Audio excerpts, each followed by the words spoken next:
വടക്കാഞ്ചേരി പാർലിക്കാട് സ്വദേശികളായ അസ്നയും തസ്നയും ചിത്രകലാരംഗത്ത് ശ്രദ്ധേയമാകുന്നു. കൊച്ചി ബിനാലയിൽ 8 ചിത്രങ്ങൾ ഇടം നേടിയത് കഠിനാധ്വാനത്തിനുള്ള മികവായി.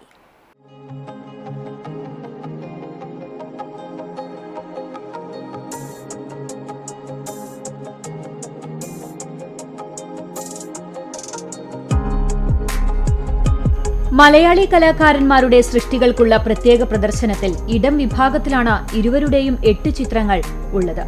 ഒരു ഗ്രാമത്തിൽ നിന്നുയർന്ന രാജ്യത്തെ പ്രധാന കലാവേദിയായ കൊച്ചി ബിനാലയിലെത്തിയ നേട്ടം ഇവരുടെ കലാസാധ്യതകൾക്ക് ലഭിച്ച വലിയ അംഗീകാരമാണ്.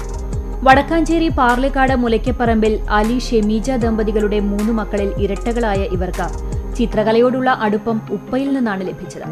പിതാവ് ചിത്രകലാകാരനായതിനാൽ നിറങ്ങളും ക്യാൻവാസും വീട്ടിലെ നിത്യജീവിതത്തിന്റെ ഭാഗമായിരുന്നു. ഇരട്ടകളായ ഇരുവർക്കും കുട്ടിക്കാലം മുതൽ തന്നെ കലാപരമായ പരിശീലനത്തിനും ആസ്വാദനത്തിനും വഴിയൊരുക്കിയത്. നമ്മൾ ചെറുപ്പം മുതലേ പോയിരുന്നു. അവിടുന്ന് കണ്ടിട്ട് അവിടുന്നുള്ള പരിചയമാണ് മണിച്ചേട്ടനായിട്ട്. ചേട്ടൻ വിളിച്ചിട്ട് ഇങ്ങനെ വരണവിടെ ഒരു ക്യാമ്പ് നടക്കുന്നുണ്ട് എന്ന് പറഞ്ഞിട്ട് അങ്ങനെ രണ്ടുപേരും വന്നു. ചെറുപ്പം മുതലാണ് വരയ്ക്കുമായിരുന്നു. ഉപ്പ നന്നായി വരയ്ക്കും. അങ്ങനെ ഞങ്ങളിതിലേക്ക് വന്നതാണ്. നിറങ്ങളുടെ ആഴത്തിലുള്ള അറിവുകൾക്കായി ഇരുവരും ഫൈൻ ആർട്സ് പഠനത്തിലാണ്. അസ്ന ഹൈദരാബാദിൽ മാസ്റ്റർ ഓഫ് ഫൈൻ ആർട്സ് പഠനം തുടരുകയാണ്. Thasna bachelor of fine arts പഠനത്തിലാണ്. വ്യത്യസ്ത ഘട്ടങ്ങളിലായിട്ടും ഇരുവരും സ്വന്തം കലാഭാഷ കണ്ടെത്താനുള്ള തീവ്ര ശ്രമത്തിലാണ്. ഡിസംബർ 30-ന് ചാലിശ്ശേരി മിനി അൻസാരി കൺവെൻഷൻ സെന്ററിൽ സംസ്ഥാന ചലച്ചിത്ര അവാർഡ് നേടിയ കലാസംവിധായകൻ അജയൻ ചാലിശ്ശേരിക്ക് ഗ്രാമം നൽകിയ ആദരവിന്റെ ഭാഗമായി നടന്ന ചിത്രരചനാ ക്യാമ്പിലും ഇവർ പങ്കെടുത്തിരുന്നു. വടക്കാഞ്ചേരി എങ്കക്കാട് നിറച്ചാർത്തിലും ഇവർ നിറസാന്നിധ്യമാണ്.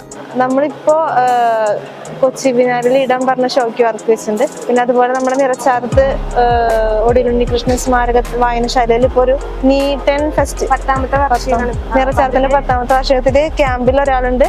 2 പേരും കൂടിയിട്ട് അവിടെ എക്സിബിഷനും ചെയ്യുന്നുണ്ട്.